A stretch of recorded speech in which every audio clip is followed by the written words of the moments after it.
চলতি সপ্তাহে নতুন দল নিবন্ধনের গণবিজ্ঞপ্তি, বললেন ইসি সচিব। অন্যদিকে বিএনপির বেড়ে যাওয়া ঠেকাতে অপপ্রচার অপকৌশল দৃশ্যমান, বললেন তারেক রহমান। এদিকে এক দল সংস্কার ভেঙে দিচ্ছে, আরেক দল নির্বাচন পেছানোর চেষ্টা করছে, বললেন জাতীয় নাগরিক পার্টির এনসিপি আহ্বায়ক নাহিদ ইসলাম। আরও জানিয়ে দিব, নির্বাচন কমিশনকে 9টি প্রস্তাবনা গণ অধিকার পরিষদের। এতক্ষণ শুনছিলেন শিরোনাম, এবার জানিয়ে দিব বিস্তারিত। নির্বাচন কমিশনের সিনিয়র সচিব আক্তার আহমেদ জানিয়েছেন, ত্রয়োদশ জাতীয় সংসদ নির্বাচনকে সামনে রেখে চলতি সপ্তাহে নতুন দল নিবন্ধনের গণবিজ্ঞপ্তি প্রকাশ করা হবে। রবিবার 2 নভেম্বর বিকালে সাংবাদিকদের একথা জানান তিনি। গত 2 মাসে ভোটার সংখ্যা বেড়েছে জানিয়ে তিনি বললেন, 12,76,384 জন এ পর্যন্ত দেশের ভোটার। 2 মাসে ভোটার বেড়েছে 13,04,880 জন। চূড়ান্ত ভোটার তালিকা আগামী 18 নভেম্বর প্রকাশ করা হবে জানিয়েছেন আক্তার আহমেদ। এই ভোটার তালিকা দিয়েই হবে আগামী জাতীয় সংসদ নির্বাচন। প্রবাসীদের ভোটের নিবন্ধন নিয়ে তিনি বললেন, 16 নভেম্বর অ্যাপ চালু করা হবে। এর মাধ্যমে প্রবাসীরা ভোটের জন্য নিবন্ধন করবেন। প্রবাসীদের ভোটার করতে বিশ্বের 13টা দূতাবাসে 21টি স্টেশন নিবন্ধন প্রক্রিয়া চলবে। বিএনপির ভারপ্রাপ্ত চেয়ারম্যান তারেক রহমান বলেছেন, শুধুমাত্র বিএনপির পরাজয় ঠেকাতে গিয়ে পতিত পলাতক স্বৈরাচার দেশে ফাঁসিবাদী কায়েম করেছিল। দেশের নির্বাচন ব্যবস্থাকে বিগত 15 বছর সম্পূর্ণ ধ্বংস করে দিয়েছিল।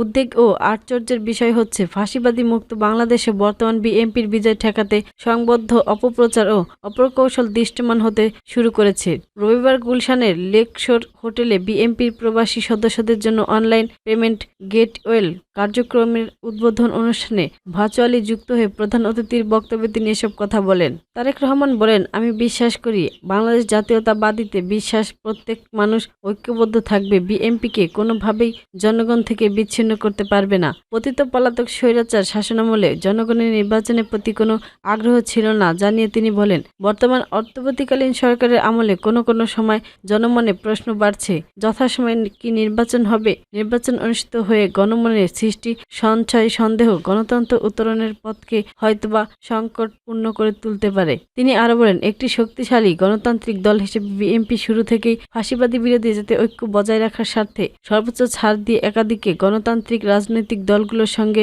সমঝোতার পথ বেড়ে নিয়েছে। অন্যদিকে অন্তর্বর্তীকালীন সরকারকেও যথাসাধ্য সম্ভব তাদের অবস্থান থেকে তারা সহযোগিতা করে আসছি। অথচ আমরা দেখেছি একের উপর এক নতুন শর্ত জুড়ে গিয়ে গণতন্ত্র উত্তরণের পথকে সংকটপূর্ণ করে তোলা হচ্ছে। এই পরিণতি সম্পর্কে আমাদের সতর্ক থাকা অবশ্যই প্রয়োজন। 2026 সালের ফেব্রুয়ারিতে নির্বাচনের লক্ষ্যে জনগণকে সঙ্গে নিয়ে বিএনপি সকল প্রস্তুতি সম্পূর্ণ করছে জানিয়ে তারেক রহমান বলেন, দেশের 300 সংসদীয় আসনে বিএনপির দলীয় প্রার্থী অথবা বিএনপি সম্পর্কিত প্রার্থী মনোনয়ন প্রক্রিয়া তার চূড়ান্ত ধাপে রয়েছে। দেশের প্রতিটি আসনে বিএনপির একাধিক যোগ্য প্রার্থী থাকলেও প্রত্যেকেই নিশ্চিত মনোনয়ন পাওয়া সম্ভব নয়। কিন্তু বিভিন্ন রাজনৈতিক দলের যারা ফাঁসিবাদী আন্দোলন আমাদের সঙ্গে রাজপথের সঙ্গী ছিলেন, এখন প্রার্থীদের বিএনপি সমর্থন দেওয়ার সিদ্ধান্ত নিয়েছে। এই বাস্তবতার কারণে কিছু আসনে বিএনপি প্রার্থীরা মনোনয়ন বঞ্চিত হবেন। সর্বস্তরের নেতাকর্মীদের প্রতি দেশ ও জনগণের স্বার্থে একই বাস্তবতা মেনে নেওয়ার আহ্বান জানিয়েছেন তিনি। এ সময় দলের সিদ্ধান্তকে চূড়ান্ত হিসেবে সবাইকে মেনে নেওয়ার আহ্বান জানান তারেক রহমান। শীঘ্রই পর্যায়ক্রমে বিএনপির মনোনীত প্রার্থীদের নাম ঘোষণা করে বলে জানান তিনি। নেতাকর্মীদের আরও সতর্ক করে দিয়ে বিএনপির ভারপ্রাপ্ত চেয়ারম্যান বলেন, আপনাদের চারপাশে সুপ্ত আকাঙ্ক্ষা নিয়ে গুপ্ত স্বৈরাচাররা এত পেয়ে রয়েছে। নিজেদের মধ্যে কোনো বিবাদ বিরোধ না থাকার অনুরোধ করে তিনি জানান, এদের কারণে প্রতিপক্ষ যেন কোনো সুযোগ নিতে না পারে। প্রতিষ্ঠানকাল থেকে সবসময় বিএনপির দেশ বিদেশি ষড়যন্ত্রের শিকার হয়েছে জানিয়ে তারেক রহমান বলেন, বিএনপির প্রতি দেশের গণতন্ত্রকামী জনগণের অকুষ্ঠ সমর্থনের কারণে ষড়যন্ত্রকারীরা অধিকাংশ সময় প্রত্যাখ্যান করেছেন। বাস্তবতা হচ্ছে গণতন্ত্রকর্মী জনগণের কাছে বিএনপি একটি বিশ্বস্ত রাজনৈতিক প্রতিষ্ঠান। যুগের পর যুগ ধরে বিএনপি জনপ্রিয়তার ধারা ধরে রাখার চেষ্টা করছেন বিএনপি। জাতীয় নাগরিক পার্টির এনসিপি আহ্বায়ক নাহিদ ইসলাম বলেছেন, জামায়াতের কার্যক্রমে মনে হচ্ছে যে নির্বাচনকে পিছিয়ে দেওয়ার কোনো অগ্নিসিদ্ধ তাদের আছে কিনা, দুর্ভিসন্ধি আছে কিনা এক দল সংস্কারকে ভেঙে দিচ্ছে, আরেক দল নির্বাচনকে পিছিয়ে দেওয়ার চেষ্টা করছে। সার্বিক পরিস্থিতিতে আমাদের মূল্যায়ন এটাই। তবে আমরা এই দুইটার কোনোটাই চাই না। আমরা চাই যথাসময়ে নির্বাচন হবে ফেব্রুয়ারিতে এবং জুলাই সনদের আইনি ভিত্তি পাবে এবং বাস্তবায়ন হবে। রবিবার দুপুরে রাজধানীতে জাতীয় নাগরিক পার্টির কেন্দ্রীয় কার্যালয়ে আয়োজিত এক ব্রিফে নাহিদ ইসলাম এসব কথা বলেন। এনসিপি বলেন, সেই জায়গায় এই দুইটা দল সহ সকল রাজনৈতিক দলের প্রতি আমাদের আহ্বান থাকবে, আমরা যাতে এক জায়গায় আসে ঐক্যবদ্ধভাবে আমরা এই পরিস্থিতি উত্তর ঘটাতে চাই এবং জুলাই সনদের যদি নোট অব ডিসেন্ট থাকে, সবগুলো দলের নেট অব ডিসেন্ট রয়েছে, আমাদের দুই একটা ইস্যুতে নোট অব ডিসেন্ট আছে, তাহলে কোনো জিনিসই তো আসলে বাস্তবায়ন হবে না। তিনি বলেন, নোট অব ডিসেন্ট একটা সিদ্ধান্ত গ্রহণের পরে তার বিরোধিতা ছিল সেই ঐতিহাসিক ডকুমেন্টেশনের জায়গা থেকে সেটা রাখা হয়েছে, কিন্তু এটা আসলে গণভোটের কোনো ইনফেস্টিভনেস থাকবে না। যদি নোট অব ডিসেন্ট থাকে, যা যার যার ইশারাতেই থাকে, সে এটা এসে বাস্তবায়ন করবে তার মতো, তাহলে গণভোটের প্রয়োজন হয় না। পুরো ঐক্যমত প্রক্রিয়ার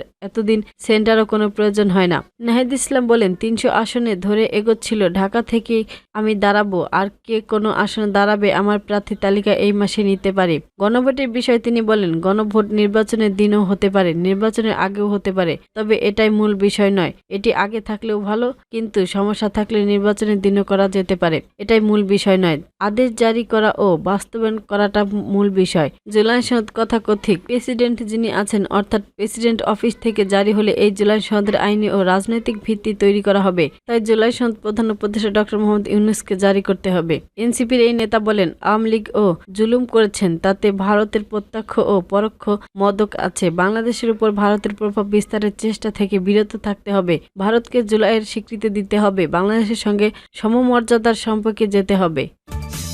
আসন্ন ত্রয়োদশ জাতীয় সংসদ নির্বাচন অবাধ ও সুষ্ঠু গ্রহণযোগ্য করার লক্ষ্যে ৯ দফা লিখিত প্রস্তাবনা পেশ করছেন গণ অধিকার পরিষদ। বুধবার ২৯ অক্টোবর বিকাল ৪:৩০টায় প্রধান অতিথি কমিশনারের সঙ্গে গণ অধিকার পরিষদের বৈঠক ও প্রস্তাবনা তুলে ধরা হয়। দলটির সভাপতি নুরুল হক নূরের নেতৃত্বে বৈঠকে উপস্থিত ছিলেন দলের সিনিয়র সহসভাপতি ফারুক হাসান, উচ্চতর পরিষদ সদস্য শাকিল উজ্জামান, অ্যাডভোকেট নূর এরশাদ সিদ্দিকী, সহ-প্রচার ও প্রকাশনা সম্পাদক আশরাফুল রায়হান এবং কেন্দ্রীয় কমিটির সদস্য ব্যারিস্টার মহিউদ্দিন ইউসুফ। গণ অধিকার পরিষদের পক্ষ থেকে পেশকৃত ৯ দফা প্রস্তাবনা: ত্রয়োদশ জাতীয় সংসদ নির্বাচনে প্রবাসীদের ভোট প্রদান নিশ্চিত করা, রাজনৈতিক দল ও প্রতিষ্ঠান ও ব্যক্তি সংশ্লিষ্টদের রিটার্নিং অফিসার, প্রিসাইডিং অফিসার সহ নির্বাচন কর্মকাণ্ডে না রাখা, প্রতিটি কেন্দ্রীয় সিসি ক্যামেরায় ব্যবস্থা করা এবং কেন্দ্রীয় বাইরে একটি জায়ান্ট স্ক্রিনে জনসাধারণের জন্য কেন্দ্রীয় ভেতরের ভোট কার্যক্রম ও ভোট গণনা পর্যবেক্ষণের ব্যবস্থা করা, রিটার্নিং কর্মকর্তার কাছ থেকে ব্যালট বক্স উপজেলাতে পাঠানোর সময় এবং ভোট কেন্দ্র থেকে রিটার্নিং কর্মকর্তার কাছে আসা পর্যন্ত